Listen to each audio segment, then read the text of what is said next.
প্রতিদিন একঘেয়েমি তেল মশলার খাবার খেতে ভালো না লাগলে, সম্পূর্ণ তেল ছাড়া অথচ স্বাস্থ্যকর কিছু খেতে মন চাইলে আপনারা অবশ্যই এই রেসিপিটি বাড়িতে একবার বানিয়ে দেখতে পারেন। এটি বানানো কিন্তু খুবই সহজ আর হাতের সামনে থাকা মাত্র কয়েকটা উপকরণ দিয়ে এটি তৈরি হয়ে যায়। আশা করি এই রেসিপিটা আপনাদের সকলের কাছে খুবই ভালো লাগবে। তো চলুন দেখে নেওয়া যাক আজকে আমার এই রেসিপিটি। তো ভিডিওটা কোথাও স্কিপ না করে পুরোটা দেখার জন্য আপনাদের কাছে আমার অনুরোধ রইল।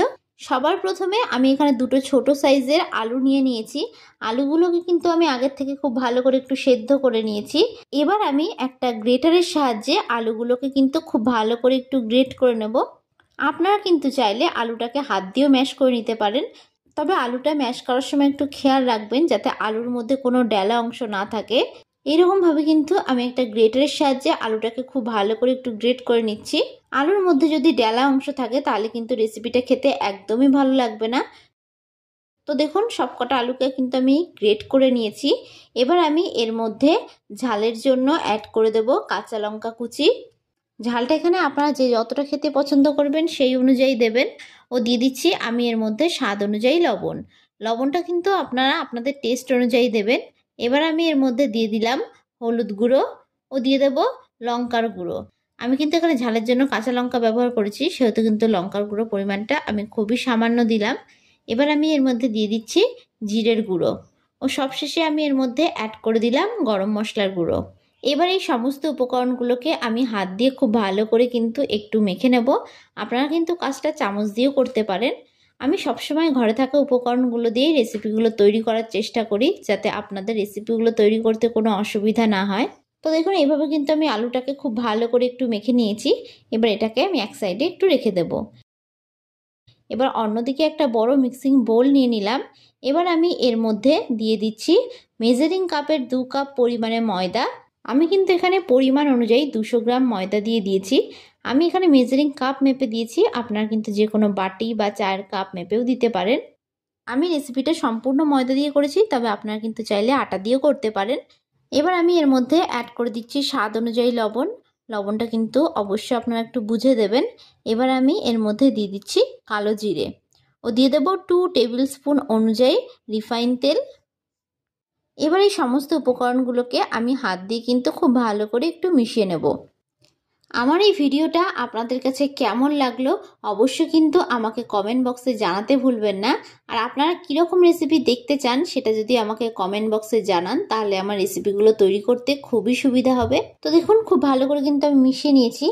এবার আমি এর মধ্যে সামান্য সামান্য জল দিয়ে একটা ডো আকারে তৈরি করে নেব। আমি কিন্তু এখানে কোনো প্রকার ঠান্ডা বা গরম জল ব্যবহার করছি না, আমি এখানে রুম টেম্পারেচার রাখা জলই দিয়ে দিচ্ছি।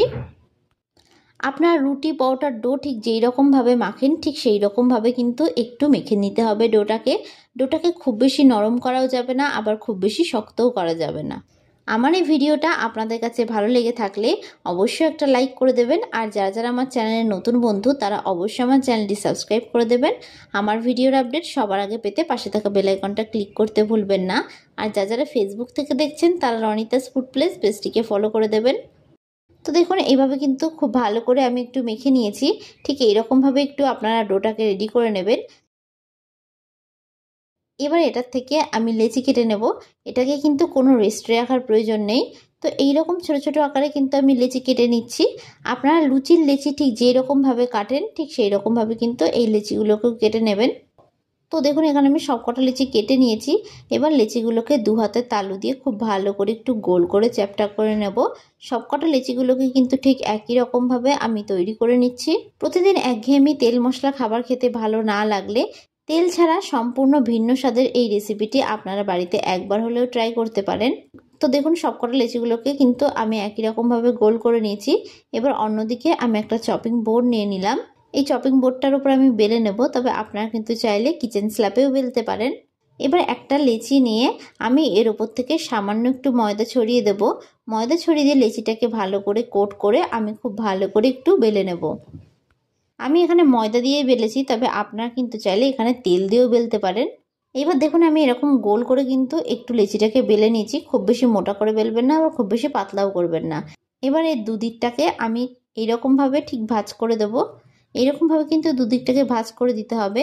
এবার ওপর দিকটাকে এরকমভাবে একটু ফোল্ড করে নিলাম, এবার নিচের দিকটাকেও ঠিক এরকমভাবে একটু ফোল্ড করে দিলাম। তো দেখুন চারকোনা শেপ কিন্তু হয়ে গেল। এবার আমি এর উপর থেকে আরও একটু ময়দা ছড়িয়ে দেবো। ময়দা ছড়িয়ে এটাকে খুব ভালো করে একটু বেলে নেব। এইভাবে কিন্তু খুব ভালো করে একটু বেলে নিতে হবে। তো দেখুন এটাকেও কিন্তু খুব ভালো করে আমি এরকম চারকোনা শেপের করে একটু বেলে নিয়েছি।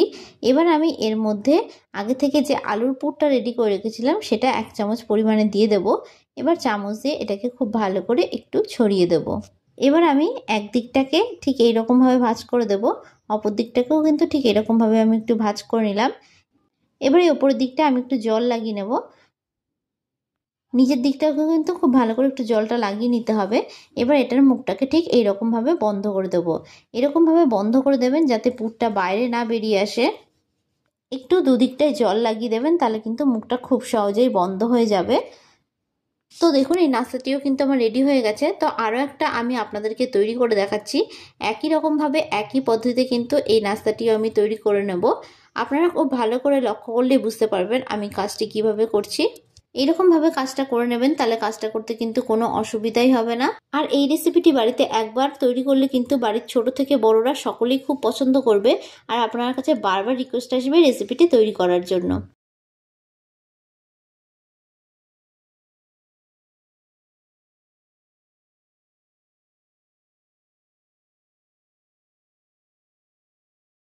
তো বাদবাকিগুলোকে কিন্তু ঠিক একই রকমভাবে আমি রেডি করে নিয়েছি। অন্যদিকে আমি একটা কড়াই বসিয়ে দিয়েছি। কড়াইয়ের মধ্যে আমি দিয়ে দেবো বেশ খানিকটা পরিমাণে জল। জলটা কিন্তু একটু বেশি পরিমাণে আমি এখানে দিয়েছি। জলটাকে এবার হাই ফ্লেমে আমি খুব ভালো করে একটু গরম করে নেব। জলটা হালকা একটু গরম হয়ে আসলে আমি এর মধ্যে এরকম একটা ছিদ্রযুক্ত থালা দিয়ে দেব। এবার আমি এর উপর থেকে সামান্য পরিমাণে একটু তেল দিয়ে দেব। এবার একটা ব্রাশের সাহায্যে আমি থালার চারিদিকে খুব ভালো করে একটু মাখিয়ে নেব। এবার আমি একে একে নাস্তাগুলোকে থালার চারিদিকে ঠিক এইরকমভাবে একটু সাজিয়ে দেব। তো এইরকমভাবে পরপর করে কিন্তু আমি সাজিয়ে দিচ্ছি। আর অবশ্যই কিন্তু থালার মধ্যে একটু তেল মাখিয়ে নেবেন, নাহলে কিন্তু এগুলো থালার গায়ে আটকে যেতে পারে। শুধুমাত্র এই কারণটার জন্য কিন্তু আমি থালার মধ্যে তেলটাকে মাখিয়ে নিয়েছি। তো দেখুন সবগুলোকে কিন্তু আমি এইরকম পরপর করে সাজিয়ে দিলাম। এবার আমি ঢাকনা চাপা দিয়ে দেব 10 মিনিটের জন্য। এগুলো কিন্তু জলের ভাপে খুব ভালো করে সেদ্ধ হয়ে যাবে। আর গ্যাসের ফ্লেমটা কিন্তু অবশ্যই হাই রাখবেন। তো 10 মিনিট পর আমি ঢাকনা সরিয়ে নিলাম। তো এগুলো দেখুন খুব ভালো করে কিন্তু সেদ্ধ হয়ে গেছে। এবার আমি গ্যাসের ফ্লেমটাকে অফ করে দেব। অফ করে দিয়ে এবার আমি এগুলোকে নামিয়ে নেব। তো ভিডিওটা শেষ পর্যন্ত দেখার জন্য আপনাদেরকে আমি অসংখ্য ধন্যবাদ জানাই। তো দেখুন খুব সুন্দরভাবে কিন্তু তৈরি হয়ে গেছে আমাদের তেল ছাড়া নাস্তার এই রেসিপিটি। তো আপনাদের কাছে আমার রিকোয়েস্ট থাকলো এই রেসিপিটি বাড়িতে একবার হলেও তৈরি করার জন্য। এটি কিন্তু সম্পূর্ণ নিরামিষ একটি রেসিপি, আপনারা যে কোনো দিনই বাড়িতে তৈরি করে ফেলতে পারবেন। তো আজকের মতন আমি বিদায় জানালাম। আবারও হাজির হব আপনাদের সামনে নতুন একটি রেসিপির ভিডিও নিয়ে। তো আশা করি আপনারা সকলে ভালো থাকবেন, সুস্থ থাকবেন। ধন্যবাদ।